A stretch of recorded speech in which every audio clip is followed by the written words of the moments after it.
중국 기업들이 삼성의 스마트폰 전략에 미친 영향들, 그리고 앞으로 남아있는 이 스마트폰 시장의 마지막 미개척지들의 이 지역적 특성을 살펴보면 과거와 같이 그저 더 많이 생산하고 더 많이 판매하는 데에만 몰두한 프레임에서 이제는 벗어나야 한다는 것, 지난 시간을 통해 함께 정리한 내용이 되겠는데요. 이제 갤럭시의 또 다른 10년을 말하며 삼성이 이야기하고 있는 전략 방향에 대해 함께 이야기 나눠보면 좋을 것 같습니다. 누군가 애플 서비스 분야의 매출 곡선을 보고 삼성도 애플 TV 같은 OTT 서비스에 사활을 걸어야 한다고 주장한다면 기본적으로 삼성이 어떤 기업인지에 대한 이해가 부족한 탓이겠죠. 누가 뭐라 해도 삼성이 시장에서 차별화된 경쟁력을 창출할 수 있는 기반, 삼성이 가진 핵심 역량은 서비스보다는 제조 쪽에 있고, 그런 관점에서 삼성의 핵심 전략이 향해야 할 방향은 매우 명확합니다. 이렇게 스마트폰 시장을 이끌고 있는 두 라이벌 기업, 그렇게 그동안 이 두 기업들이 취해왔던 각자의 스마트폰 생산 구조는 바로 이러한 점을 명확히 보여줍니다. 이 설비 마련과 운영을 비롯한 이 고정비 전반에 대한 부담을 지지 않기 위해 생산을 제3자에게 위탁하는 방식을 OEM이라고 하죠. 애플이 현재 이 스마트폰 제조를 위해 취하고 있는 생산 방식이 바로 이 OEM 방식이 되겠는데, 이 단어의 활용과 관련해 간단히만 정리하고 가면 이렇게 기획과 개발은 직접 하고 생산만을 위탁하는 방식 자체를 일컬어서 OEM 방식이다 이렇게 칭해도 되고, 더 정확히는 이렇게 위탁받아 생산을 대신해주는 업체가 OEM 업체가 되겠습니다. 또 IT 업계에서는 전자제품 위탁 생산 업체란 뜻의 EMS라는 이름으로 사용하기도 하죠. 폭스콘이나 페가트론 같은 업체가 OEM 혹은 EMS 업체가 되겠습니다. 이러한 방식은 명목상의 고정비 부담은 적다고 할 수 있지만 위탁 생산자의 상황에 따라 수급이 불안정해질 수 있고, 실제로 규모의 경제가 달성되었을 경우를 상정하면 생산을 내재화했을 경우 얻게 되는 이익과 비교해 상대적으로 적은 과실을 누리게 되는데, 반대로 생산까지의 모든 과정을 직접 처리하는 삼성은 OEM 방식을 택한 애플과는 다르게 규모의 경제 효과를 온전히 누릴 수 있죠. 따라서 제조업을 바라보는 전통적인 시각에서는 스마트폰 판매량이 늘어나면 늘어날수록 상대적으로 삼성이 애플보다 더 많은 이익을 내는 구조를 가지고 있다 이렇게 평가해 왔습니다. 하지만 이와 같은 설명은 이제 단지 스마트폰 성장이 지속되던 지난 시간의 스마트폰 시장만을 설명할 수 있는 이야기가 되어버렸습니다. 이러한 전통적인 해설이 통하지 않는 시대가 찾아온 것이죠. 정책에 접어든 스마트폰 시장, 그리고 더 이상 늘지 않는 스마트폰의 판매량은 추가적인 규모의 경제 달성을 어렵게 만들고 있고, 불안정한 국제 정세, 특히 중국발 리스크는 생산 기능을 내재화한 이 스마트폰 기업들에게 상대적으로 더 높은 부담으로 작용하고 있습니다. 반대로 OEM 방식을 취한 애플은 물론 이 리스크 부담으로부터는 완벽히 자유롭지 못한 상황이지만 생산 기능을 내재화한 기업들에 비해 상대적으로 부담이 적을 뿐만 아니라 타이트한 공급선 관리를 통해 생산 기능을 내재화하지 않고도 규모의 경제 효과를 함께 누리고 있는데요. 최소화한 라인업을 기반으로 확보된 엄청난 동일 부품, 동일 모델별 생산 수량은 벤더들, OEM 업체들과의 협상에서 애플에게 강력한 협상력을 가져다 주었고, 여기에 여러 벤더들 간의 경쟁 상태를 지속적으로 유도해내는 애플의 관리 능력이 더해져서 벤더들이 누려야 할 규모의 경제 효과를 함께 누리고 있는데요.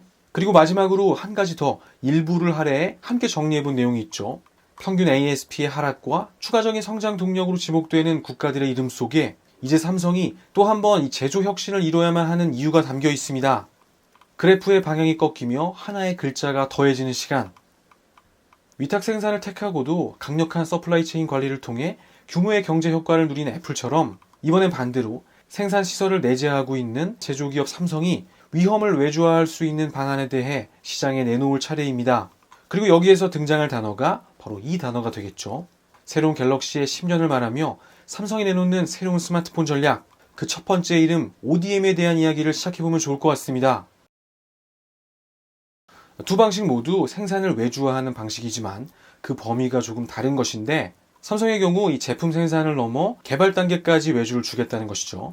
물론 당연히 외주를 주더라도 갤럭시 브랜드를 달고 출시할 제품이기 때문에 어느 정도 수준의 관리와 협력이 필요할 수밖에 없는 상황이고, 모델에 따라서는 삼성이 관여하는 부분이 더 많아지는 경우도 있겠는데요.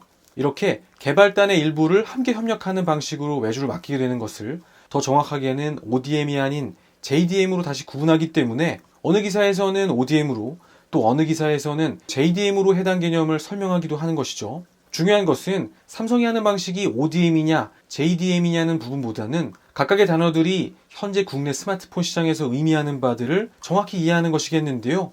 삼성이 일정 부분에 대한 생산을 중국 기업에 위탁한다는 계획을 밝히게 되면 우선적으로 삼성의 핵심 기술이 중국으로 유출되는 것이 아니냐 하는 의문을 시장으로부터 받게 되겠죠. ODM이라는 단어는 생산뿐만 아니라 기획과 개발까지의 과정을 중국 기업들 자체적으로 진행하기 때문에 이러한 기술 유출 우려에 맞서서 삼성이 답변이 가능한 카드가 되고, 반대로 만약 이렇게 기획과 개발 과정 모두 중국 기업 주도로 이루어진다면 현재 중저가 갤럭시 모델의 부품을 납품하고 있는 일부 국내 벤더들이 수요처를 잃게 되는 것이 아니냐 하는 우려가 반대편에서 제기됩니다. 따라서 삼성은 제품 개발과 관련해 어느 정도의 통제권을 쥐고 있다는 점도 함께 시장에 강조해야 하는 상황이 되었기 때문에 조금 더 정확한 표현인 JDM으로 정정한 기사들이 최근에 계속해 나오고 있는 것이죠. 다시 본론으로 돌아와서 삼성이 내세우는 이 ODM 혹은 JDM 전략은 현재 시장 환경 속에서 중국 기업들과 가격 경쟁을 벌일 수 있는 가장 효과적인 전략이 됩니다.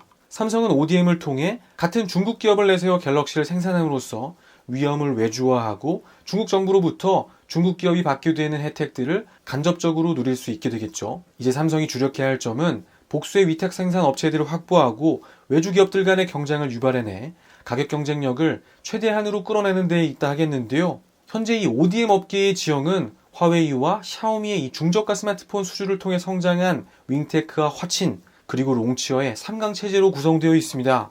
이 중 삼성은 윙텍을 통해 가능성을 시험했고 화친과 추가적인 계약을 맺어 복수의 업체들을 확보하고 있습니다. 하지만 삼성에게 있어 가장 최상의 시나리오는 이미 샤오미, 화웨이 등과 파트너십을 맺어 성장을 이룩한 현재 시장 내 선두 기업들이 아닌 세컨티어 그룹들 중 삼성의 물량을 전담해 줄 수 있는 새로운 업체를 확보해내는 것이겠는데요. 그간 삼성의 ODM 관련 히스토리를 정리한 내용들 속에 삼성의 전략이 그들이 원하는 바대로 진행되고 있는 모습을 확인할 수 있습니다.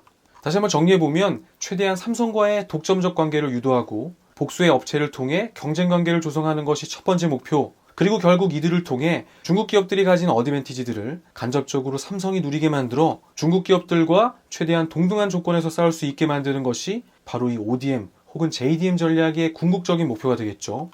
애플이 보여주고 있는 극한의 공급망 관리의 진수를 이번엔 삼성이 보여줄 수 있을지, 제조업 혁신을 이야기하는 삼성의 2020년, 이제 시장의 주사위는 던져졌습니다. 삼성의 ODM 전략은 현재 중국에 의한 위협 앞에 직접적으로 대응해 펼칠 수 있는 전략이라는 점에서 그 의미를 찾을 수 있고, 제조기업 삼성이 그동안 갇혀있던 이 자체 생산의 고정관념을 깼다는 점에서 그들이 이야기하고 있는 것처럼 혁신이라는 단어로 표현해도 아주 틀린 표현은 아니라고 할 수 있겠는데요. 현재 업계에서는 삼성이 ODM 전환을 통해 앞으로 달성하게 될 원가 절감 효과를 약 8%로 보고 있는데, 가장 근원적인 부분, 삼성이 이야기하고 있는 이 제조업의 혁신이라는 문장의 의미가 추가적인 원가 절감 효과를 노린다는 점에만 있다고 단정지어서는 곤란합니다. 위탁 생산을 통해 삼성은 저가 시장에서 가격 경쟁력을 확보하는 것을 넘어 중저가 시장 공략을 위해 소비되었던 수많은 개발과 생산 역량을 다른 곳에 집중할 수 있게 되었고, 개인적으로 바로 여기에 이 ODM 전략을 통해 삼성이 노리고 있는 진짜 그림, 삼성이 이야기하는 제조 혁신에 대한 이야기가 숨어 있다고 생각합니다.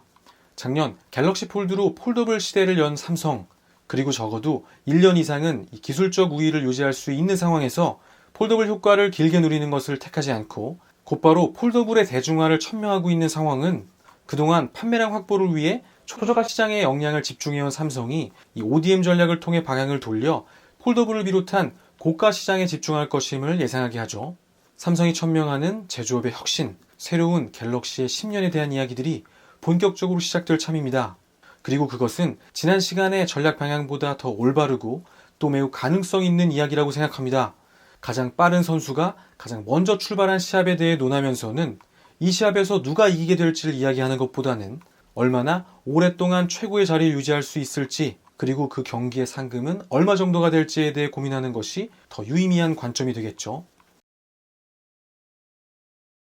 많은 언론이 갤럭시 S의 판매량이 어떻게 될 것인가에 갤럭시 전략의 성패가 달려있는 것처럼 이야기하지만, 삼성이 말한 대로 4,500만 대가 되든 아니면 증권사의 예측처럼 3,000만 대 수준에 머물더라도 그것을 고파로 갤럭시 전략의 실패로 단정 짓는 것은 조금 성급한 결론이 되겠습니다.